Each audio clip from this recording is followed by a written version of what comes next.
이재명은 모두 대출을 금지하는 것은 말이 안 된다고 비판한 적이 있었죠. 안녕하십니까. 대출을 읽어주는 남자 대행남입니다. 최근 정부가 주택담보대출을 크게 규제하고 있어서 일선에서 혼란이 커지고 있는데요. 아무래도 가계부채가 크게 증가함에 따라서 저금리 기조임에도 불구하고 부동산 담보대출을 조이는 것 같습니다.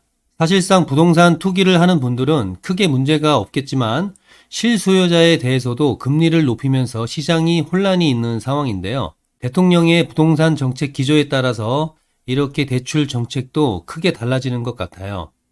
그래서 차기 대선 후보에 따른 미래 부동산 담보대출 정책을 예측해보는 시간을 가지려고 하는데요.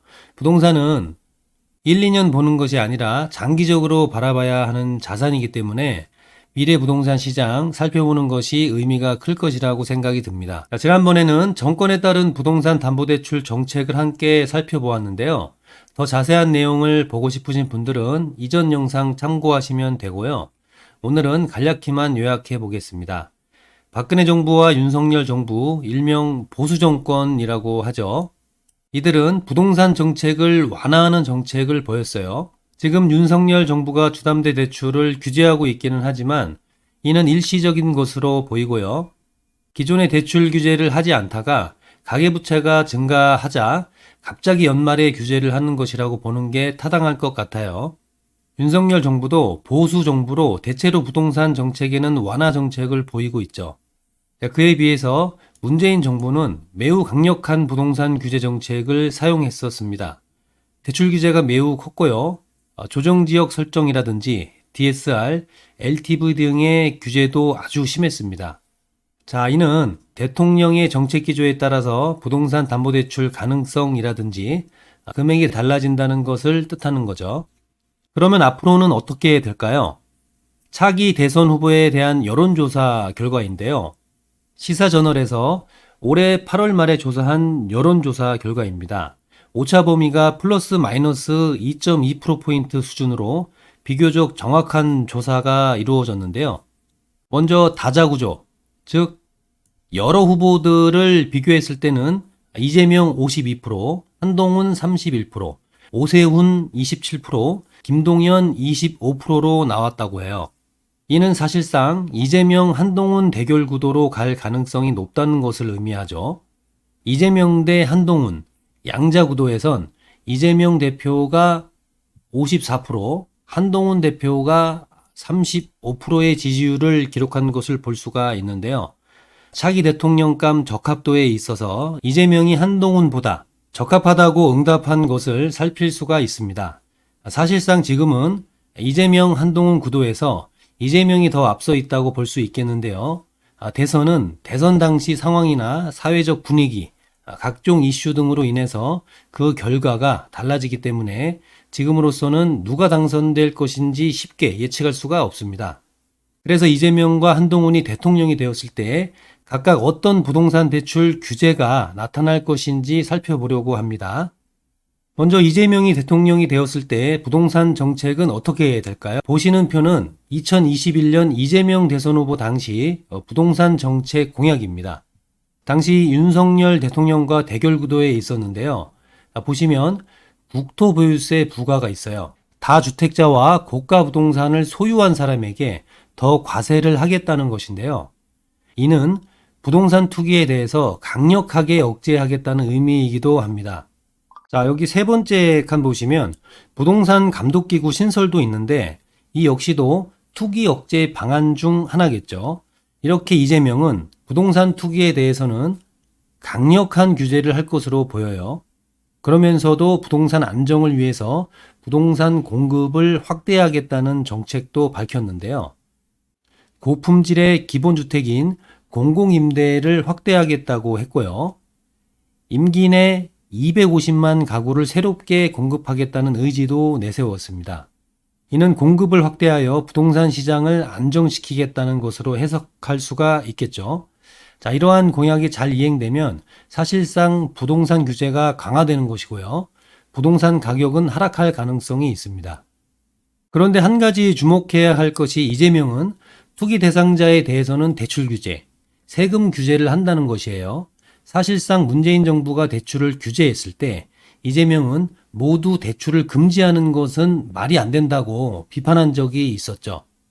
실수요자나 취약계층에게는 오히려 대출이 필요하다고 강력하게 언급을 해왔었습니다. 자, 보시면 생애 최초 주택을 구입하는 사람에게는 LTV 90%까지 대출을 해준다고 했어요. 사실상 실수요자에 대한 대출 지원이죠. 취약계층의 전세대출 한도 상향이라든지 청년층의 미래소득 고려 DSR 적용 정책, 이것도 모두 대출 완화 정책에 해당하는데요. 이재명은 이렇게 실수요자라든지 청년, 취약계층의 주거 안정을 위해서라면 대출을 더 해줄 수도 있어야 한다는 정책 기조를 유지해 왔습니다. 정리해보면 이재명은 다주택자에 대해서는 강력한 대출 규제, 실수요자에 대해서는 대출 완화라는 이중 정책을 내세웠는데요. 결국에는 주택이 필요한 사람에게는 저금리 지원을, 다주택자에게는 고금리 규제 정책을 사용할 가능성이 아주 큽니다. 한도 부분에서도 실수요자에게는 많이 대출을 해주고 투기라고 판단되는 사람에게는 해주지 않겠죠. 다음은 한동훈이 대통령이 되었을 때입니다. 사실상 한동훈은 지금까지 부동산 정책에 대해서 명확하게 제시한 내용이 그렇게 많지 않습니다. 국토부 장관도 아니었고 정계에 진출한 지도 얼마 되지 않았기 때문인 것 같은데요. 그래도 부동산 정책에 대해서 자주 언급했던 것을 정리해 보았습니다. 먼저 재건축 규제 완화인데요. 한동훈은 계속해서 안전진단 기준을 완화해서 재건축을 규제하지 않겠다고 말해왔습니다. 주택공급, 주거환경 개선을 위한 것이라고 명분을 내세우기도 했어요. 그런데 사실상 당시 재건축 규제에 따라 특정 지역에서 반발이 크고 지지율이 떨어지자 이를 무마하려 한 것이기 때문에 앞으로도 이러한 생각이 지속될지는 알 수가 없습니다.